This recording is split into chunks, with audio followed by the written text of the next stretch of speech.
क्या आपका भी ब्लड प्रेशर ऊपर वाला यानी सिस्टोलिक बढ़ा रहता है और नीचे वाला यानी डायस्टोलिक या तो नॉर्मल रहता है या थोड़ा कम रहता है?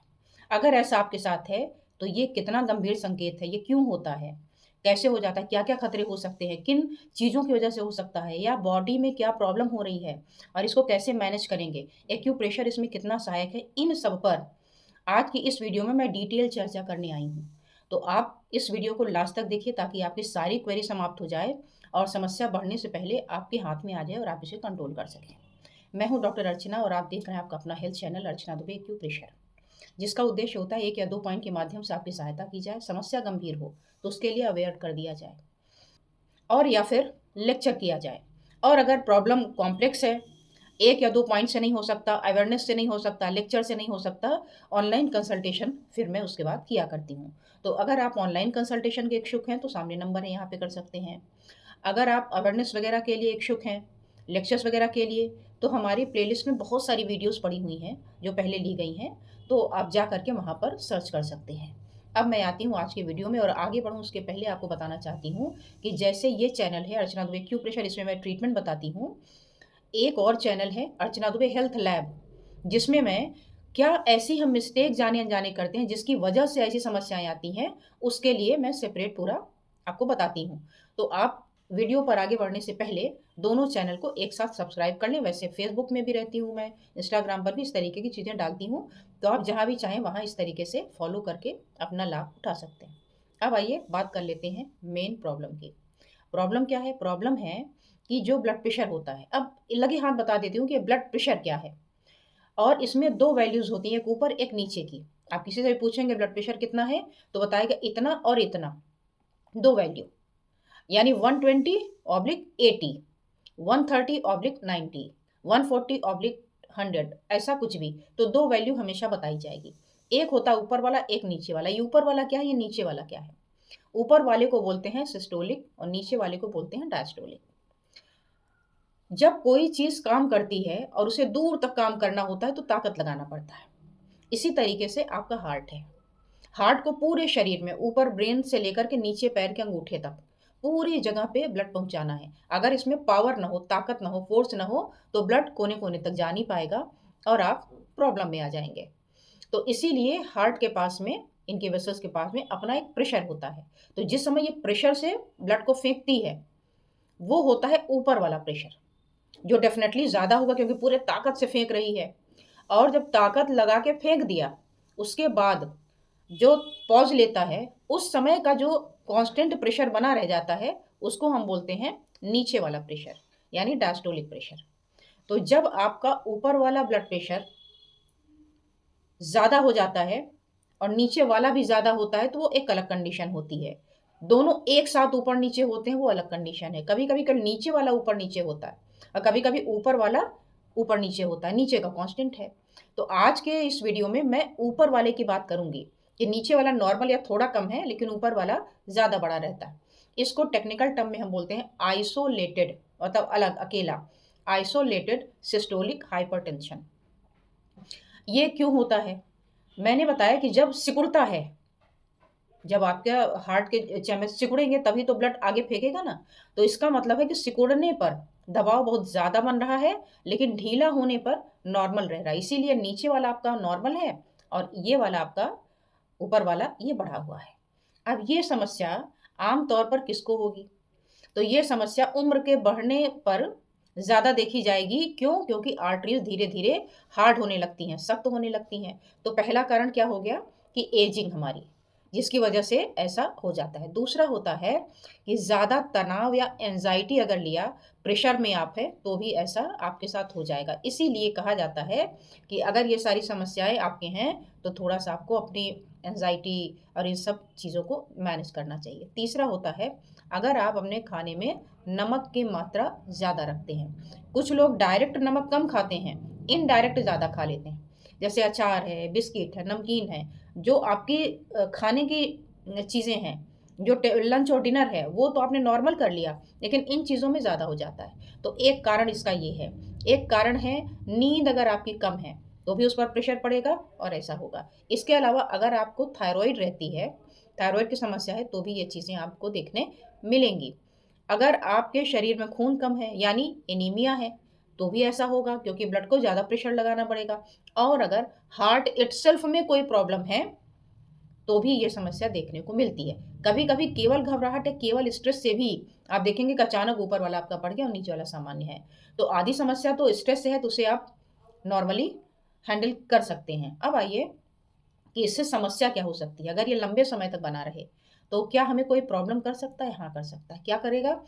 हार्ट अटैक का खतरा बढ़ाएगा, स्ट्रोक यानी पैरालिसिस का खतरा बढ़ाएगा, किडनी के डैमेज होने के चांसेस बढ़ाएगा। क्यों? क्योंकि हार्ट और किडनी दोनों का अटूट संबंध है, गहरा नाता है। तो अगर ऐसा हुआ तो किडनी डैमेज हो सकता है। तो इन सब आपको जो चीज़ें मैंने बताई ये हमेशा खतरे में रहेंगी, इसलिए नॉर्मल करना ज़रूरी है। अब अगर ऐसा हो तो हमें क्या स्टेप लेना चाहिए, क्या करना क्या चाहिए हमें? गंभीरता तो आपने देख ली, तो सबसे पहले तो अपने ब्लड प्रेशर को मॉनिटर करते रहिए लगातार। अगर आपको पता चला कि आपको ऐसी समस्या है, तब आपको सुबह, दोपहर, शाम इसको प्रॉपर रीड करते रहना चाहिए। सुबह, दोपहर, शाम ना करें तो सुबह और शाम तो एटलीस्ट कर ही लें। जिनका नॉर्मल रहता है, उनको बार-बार करने की ज़रूरत नहीं। लेकिन अगर आपको पता है कि आपका ये ब्लड प्रेशर ऐसा हो गया, तो आपको ये करना चाहिए प्रिकॉशन के लिए। क्योंकि कब अचानक से वो बढ़ कर के और आपको खतरा पैदा कर दे, भरोसा नहीं। इसलिए आपको हमेशा उसे मॉनिटर करते रहना चाहिए। इसके अलावा आपको करना चाहिए ईसीजी, इको, थायरॉइड का टेस्ट और हीमोग्लोबिन, ताकि आपको प्रॉपर पता चले कि रीज़न क्या है इसके पीछे। और जो रीज़न पता चले उसके अकॉर्डिंग आपको बिहेव करना चाहिए। पहला तो लाइफ़स्टाइल बदलिए।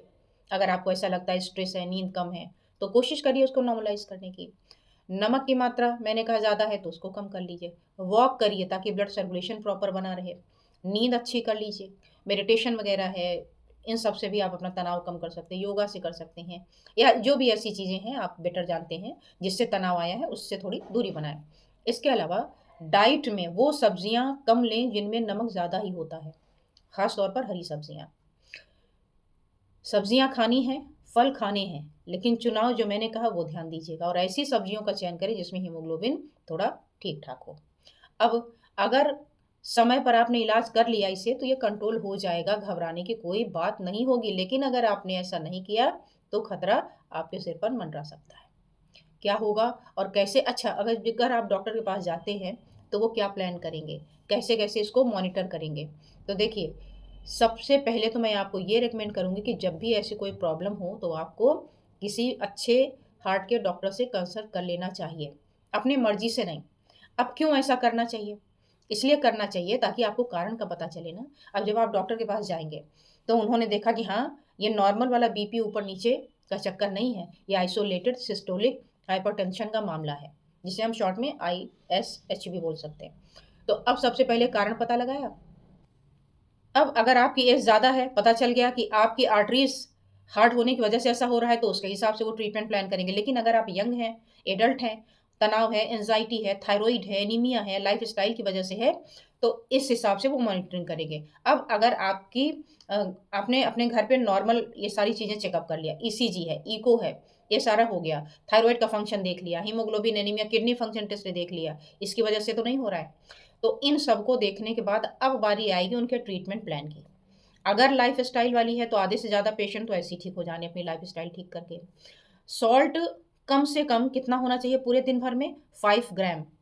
तो अगर आपकी बीपी मैनेज नहीं हो रही है और आपको चेक करना है, तो आप अपने नमक को मेज़र कर लीजिए 5 ग्राम। आप देख के चकित हो जाएँगे कि ये 5 ग्राम है।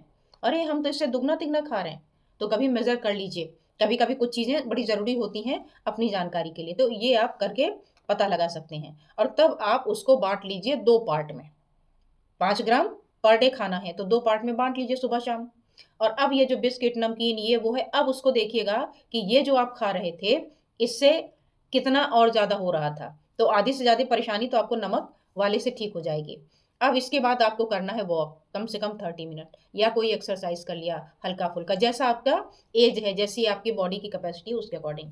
अब इसके बाद बारी आएगी आपके मेडिसिन की।